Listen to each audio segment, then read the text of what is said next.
bike, next to me are two beautiful British classics, the Triumph Thruxton R and the Norton Commando 961 Sport MK2, mass production using modern technologies.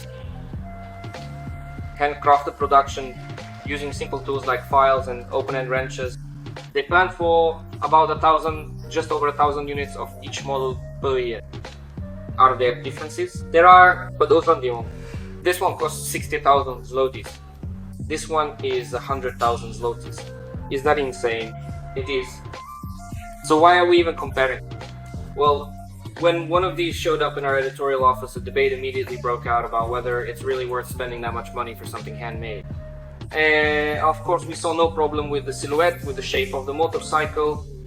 It's wonderful, beautiful, and plenty more adjectives you could use. But the problem only arises when it comes to the detail. Details like the polished covers and casings, which aren't fully polished, and in many places you can see the texture left by the mold in the casting.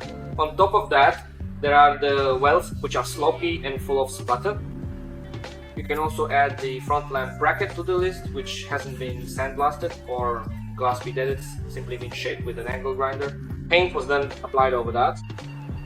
The seat and its mounting underneath aren't even cut out properly. It just looks like it was burned out, or at least that's how it looks. And it looks rather unappealing, sloppy. I know you could nitpick about the seat and it might seem like a minor thing, but details really do matter. And this is where the controversy arises, because when you look at the suspension brackets, the gauges, the headlight itself, the foot peg sets, everything is nearly perfect. And it's hard to find things designed this nicely, especially the foot peg sets. On top of that, there are the front O-Links forks, which were used in the previous model of the Honda Fireblade SP2. The front Brembo monoblock radial calipers, which you can find on the smaller Ducati Panigale, are also here. This is where contradictions start to appear. At this point, Triumph comes into play for comparison, as it was immediately mentioned and is the closest direct competitor to the Thorn, and it's much better made.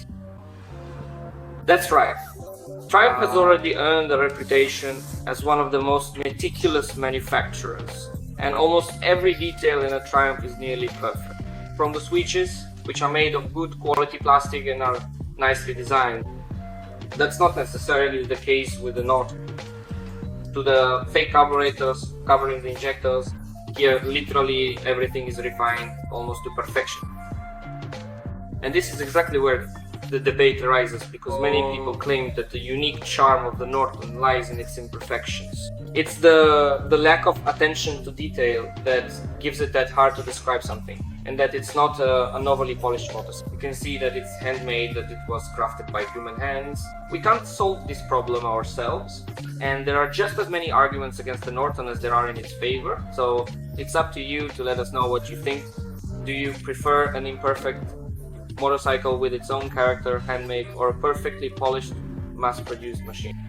Forget about the price difference for a moment and let us know what you think. We'll leave you with a few more shots so you can get a better look at how everything looks.